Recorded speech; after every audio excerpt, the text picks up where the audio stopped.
Sebelum melakukan tindakan, yang pertama, sapa pasien dan keluarganya, perkenalkan bahwa Anda petugas yang akan melakukan tindakan. Jelaskan tentang diagnosis dan penata laksanaan pada presentasi bokong. Jelaskan bahwa setiap tindakan medik mengandung resiko baik yang diduga maupun tidak. Menenangkan pasien jika pasien gelisah. Pastikan bahwa pasien dan keluarganya telah mengerti dan jelas tentang penjelasan tersebut. Berikan kesempatan kepada pasien dan keluarganya untuk mendapatkan penjelasan ulang apabila ragu dan belum mengerti.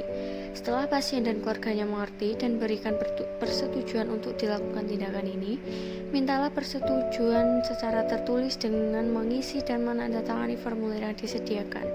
Dan seterusnya bisa dibaca sendiri. Bahan dan alatnya: perangkat untuk resusitasi bayi, cuna piper, uterotonika, anestesi lokal, lidocaine 2%, spray dan jarum nomor 23 setelah pakai alat-alat infus, povidone iodine 10%, perangkat episiotomi dan penjahitan luka episiotomi. Setelah itu, penolong memakai baju atau celemek, alas kaki, masker, dan kaca mata pelindung. Lakukan cuci tangan hingga siku dengan sabun di bawah air mengalir. Setelah itu, keringkan tangan dengan handuk kering dan bersih, dan pakai sarung tangan steril atau DTT.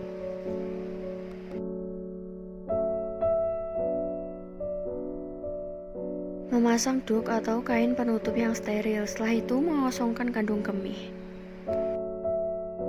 Melakukan vulva hygiene, yaitu dari labia mayor terjauh, setelah itu labia mayor terdekat, setelah itu labia minor terjauh, labia minor terdekat, setelah itu dari klitoris sampai anus. Lakukan episiotomi saat bokong, membuka vulva, dan perineum sudah menipis. Injeksi oksitosin 2-5 unit. Segera setelah bokong lahir, bokong dicengkram secara berat, yaitu kedua ibu jari penolong sejajar sumbu panjang paha, sedangkan jari-jari lain memegang panggul. Sementara langkah ini dilakukan seorang asisten melakukan perasat. Pada setiap hiis, ibu disuruh mengeran. Pada waktu tali pusat lahir dan tampak sangat terenggang, tali pusat dikendorkan terlebih dahulu. Lakukan hiperlordosis pada badan janin saat angulus scapula inferior tampak di bawah simfisis pubis guna mengikuti gerakan rotasi anterior, yaitu punggung janin didekatkan ke perut ibu. Janin yang baru lahir diletakkan di perut ibu. Seorang asisten segera menghisap lendir dan bersamaan itu penolong memotong tali pusat. Apabila anak lahir sampai pusat tidak maju lagi, maka berat dinyatakan gagal, dan bau bayi dapat dilahirkan secara klasik, Muller atau Lofset, serta kepala secara Maurisau. Melahirkan bahu yang pertama cara klasik. Kedua kaki janin dipegang dengan tangan kanan penolong pada pergelangan kakinya dan dielevasi ke atas sejauh mungkin sehingga perut janin mendekati perut ibu. Bersamaan dengan itu, tangan kiri penolong dimasukkan ke dalam jalan lahir, jari tengah dan telunjuk menelusuri punggung atau bahu janin menuju lengan sampai pada fossa cubiti.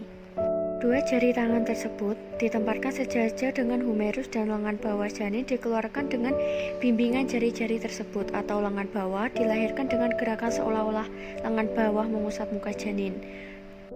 Untuk melahirkan lengan depan, pegangan pada pergelangan kaki janin diganti dengan tangan kanan penolong dan ditarik cunam ke bawah sehingga punggung janin mendekati punggung ibu. Dengan cara yang sama, lengan depan dilahirkan. Bila lengan depan sukar dilahirkan, maka harus diputar menjadi lengan belakang. Gelang bahu dan lengan yang sudah dilahirkan dicekam dengan kedua tangan penolong. Yang kedua, cara Muller. Janin dipegang secara femoropelvik, yaitu kedua ibu jari penolong diletakkan sejajar spina sacralis media dan jari telunjuk pada crista iliaca dan jari-jari lain mencengkram paha bagian depan. Pegangan ini, badan janin ditarik curam ke bawah sejauh mungkin sampai bahu depan tampak di bawah simfisis dan lengan depan dilahirkan dengan mengait lengan bawahnya. Bahu depan dan lengan depan lahir, maka badan janin yang masih dipegang secara femoropelvik ditarik ke atas sampai bahu belakang lahir. bahu belakang tidak lahir dengan sendirinya, maka lengan belakang dilahirkan dengan mengaitkan lengan bawah dengan kedua jari penolong tidak masuk ke dalam jalan lahir. Yang ketiga, cara love set. Badan janin dipegang secara femoropelvic dan sambil dilakukan traksi curam ke bawah, badan janin diputar setengah lingkaran sehingga bahu belakang menjadi bahu depan. Kemudian sambil dilakukan traksi, badan janin diputar kembali ke arah yang berlawanan setengah lingkaran. Demikian seterusnya bolak-balik sehingga bahu belakang tampak di bawah simfisis dan lengan dapat dilahirkan. Bila lengan janin tidak dapat lahir dengan sendirinya, maka lengan janin ini dapat dilahirkan dengan mengaitkan lengan bawah dengan jari penolong. Dan akhirnya lahirlah seluruh kepala janin. Melahirkan kepala secara mau-risau. Tangan penolong yang sesuai dengan muka janin dimasukkan ke dalam jalan lahir. Jari tengah dimasukkan ke dalam mulut dan jari telunjuk dan jari keempat mencengkam fosa canina atau di maksila. Badan anak diletakkan di atas lengan bawah penolong seolah-olah janin menunggang kuda. Jari telunjuk dan jari ketiga penolong yang lain mencengkram leher janin dari arah punggung. Jari tengah mendorong oksipital sehingga kepala menjadi fleksi. Kedua tangan penolong menarik kepala curam ke bawah sambil seorang asisten melakukan ekspresi Chris Taylor. Tenaga tarikan terutama dilakukan oleh tangan penolong yang mencengkram leher janin dari arah punggung. Bila suboksiput tampak di bawah simfisis, kepala janin dielevasi ke atas dengan suboksiput sebagai hipomoklion sehingga berturut-turut lahir dagu, mulut, hidung, mata, dahi, ubun-ubun. Setelah itu, lahirkan plasenta secara spontan atau manual apabila ada indikasi. Setelah plasenta lahir, jahit luka episiotomi atau robekan perineum. Setelah itu, pemberian obat-obatan sesuai keperluan.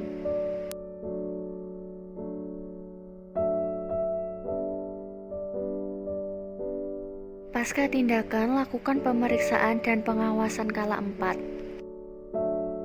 Lakukan dekontaminasi, setelah itu cuci tangan pasca tindakan.